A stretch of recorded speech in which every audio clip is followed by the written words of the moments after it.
عوام کا اختیار ہے کہ وہ اپنے نمائندوں کو اسمبلی میں بھیجیں اور یا پارلیمان میں بھیجیں، اور پھر انہی کے نمائندے آگے سے اپنی لیڈر آف دی ہاؤس چنتے ہیں جو پھر کابینہ بناتے ہیں، اور ان کو اللہ تعالیٰ کی حاکمیت اعلیٰ کے تابع حکمرانی کا حق حاصل ہے پاکستان پر۔ اور اسی انداز سے آرٹیکل 5 میں وفاداری جو ہے وہ عوام کے ساتھ، لائلٹی ٹو دا اسٹیٹ یہ مندرج ہے، اور اوبیڈینس ٹو دا کانسٹیٹیوشن، تابع داری اور جو ہے وہ آئین کے تابع ہے، اور یہ انوائلیبل آبلیگیشن ہے of every citizen of Pakistan. ہر شہری پر واجب ہے اور لازم ہے کہ وہ وفاداری عوام کے ساتھ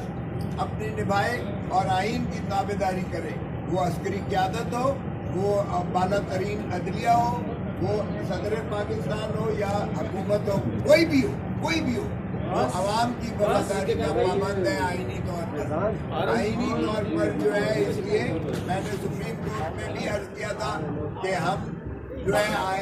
عوام کے پاس 25 کروڑ عوام کے پاس جو ہے ہم اپنا مقدمہ لے جا کر ہم انصاف کے متلاشی اور ہم ملتمس ہوں گے۔ ہم نے 25 کروڑ عوام کے پاس اپنا مقدمہ پیش کر دیا، اور الحمدللہ عوام نے ہمیں بڑا کلیئر مینڈیٹ دیا، اور انہوں نے جا کر بھرپور انداز سے بتایا کہ ہم ظلم کا بدلہ ووٹ سے لیں گے، اور ظلم کا بدلہ ووٹ سے لیا گیا۔ انہوں نے واضح فیصلہ دیا کہ عمران خان کے بغیر جو ہے پاکستان کی جمہور نہیں چل سکتی ہے، اور عمران خان پر جو تسلسل سے اس کو پابا سلاسل کیا گیا، اس پر جھوٹے مقدمات درج کر کے اس کو سزائیں دی گئی، عوام نے انہیں مسترد کیا، یکسر مسترد کیا، اور عوام نے کہا کہ عمران خان نہ باغی ہے اور نہ ہی عمران خان مجرم ہے، اور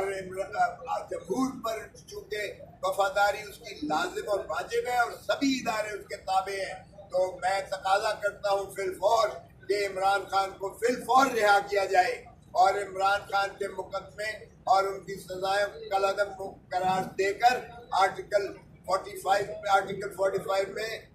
صدر پاکستان ان کو فوراً رہا کریں، اور بصورت دیگر فوراً ان کے مقدمات لگائے جائیں، اپیلیں جس صورت سے ان کو تیزی سے ان کو غیر آئینی غیر قانونی طور پر سزائیں کی گئی ہیں اسی طرح ان کو بری کیا جائے۔ اگر ذل سبحانی جو کو تاج پوشی کے لیے لائے گئے تھے، جن کے خواب 8 فروری کو چکنا چور ہو گئے، جن کو عوام نے واضح طور پر مسترد کیا، اگر ان کے مقدمات اس طرح سن کر اور ان کے شواہد کے باوجود ان کو بری کیا جاتا ہے، تو یہاں انصاف کا تقاضا یہ ہے کہ عمران خان جس کے وکیل کو بھی اجازت نہیں دی گئی، جس کا بیان بھی نہیں لکھا گیا ہے، جس کو صفائی کا موقع بھی نہیں دیا گیا ہے، جس کی بحث بھی نہیں سنی گئی ہے وکیلوں کی، اور ایک بلڈوز کر کے جس کو ایک سکسیشن میں 1 ہفتے میں 3 سزائیں دی گئی ہیں، وہ انصاف کے ایوانوں پر ایک کلنک کا ایسا ٹیکا ہے جو تا حیات جو ہے اس ملک کی عدالتی نظائر پر جو ہے ایک کلنک کا ٹیکا متصور کیا جائے گا۔ تو اس لیے پاکستان کے عوام جنہوں نے ایک دو ٹوک فیصلہ دیا ہے، ان کی خواہشات، ان کی پلس، ان کی نبض، ان کے احساسات، ان کے جذبات کو دیکھتے ہوئے اس کو فی الفور جو ہے کالعدم قرار دے کے عمران خان کو دوبارہ یہ حق دیا جائے، کیونکہ ہم اس کے باوجود ہم لارجسٹ پولیٹیکل پارٹی کے طور پر آئے ہیں۔ یہ کہنا کہ ہم انڈیپینڈنٹ ہے، یہ شوشہ جانے کیسے انہوں نے ایجاد کر لیا۔ ہم نے جتنے کاغذات نامزدگی دیے تھے، ہم نے پی ٹی آئی لکھا تھا اس پر، پی ٹی آئی کبھی بین نہیں ہوئی، نہ ہی الیکشن کمیشن یہ بین کر سکتی ہے، نہ اسے اختیار ہے۔ یہ سمبل صرف ہمارا لیا تھا، ہم تو ایک جو ہے بلہ لینے گئے تھے، انہوں نے جہیز کا پورا سامان ہمیں دے دیا، لیکن بلے کا ووٹ نہیں تھا، ووٹ عمران خان کا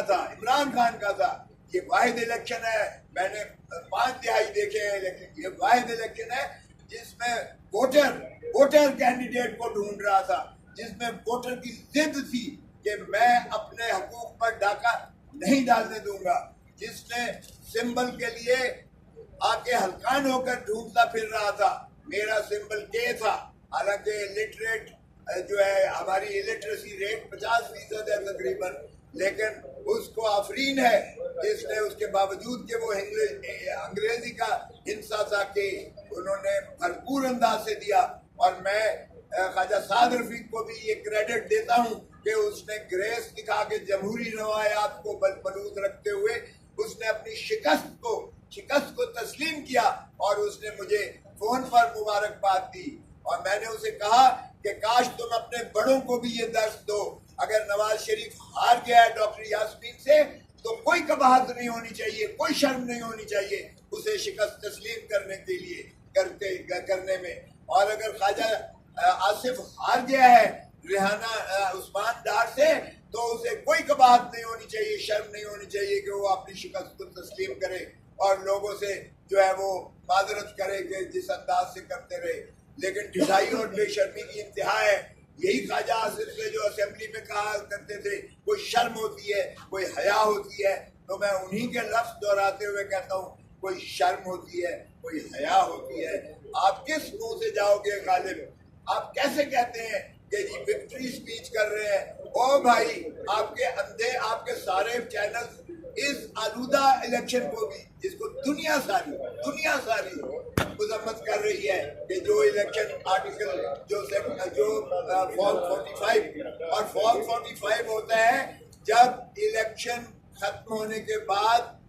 ریٹرننگ پریزائڈنگ آفیسر اور پولنگ آفیسر جب گنتی کرتا ہے اور پولنگ ایجنٹس کے سامنے اور گنتی کا کاؤنٹ کو اس فارم پر اپنے مہر اور دستخط سے اور تمام پولنگ ایجنٹس کے دستخط سے وہ موقع پر جاری کرتا ہے. پولنگ وہاں تک تو ٹھیک ہے, الیکشن ہمارے ساروں کے پاس جو 60 ہمارے چرائے گئے ہیں ان کے بھی ہمارے پاس فارم موجود ہے. یعنی فارم 45 کے مطابق ہمارے 170 لوگ جیت رہے ہیں, 170 ہمارے پی ٹی آئی کے جیت رہے ہیں. یہ انڈیپینڈنٹ اس لیے نہیں ہے کیونکہ پاکستان تحریک انصاف بطور آئینی ایک جماعت کے, قانونی جماعت کے ایگزسٹ کرتی ہے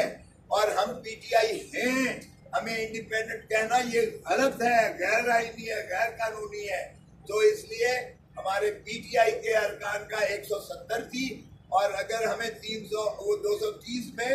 مخصوص نشستیں جس میں خواتین ہیں اور جس میں ہمارے اقلیتی بھائی ہیں یا بہنیں ہیں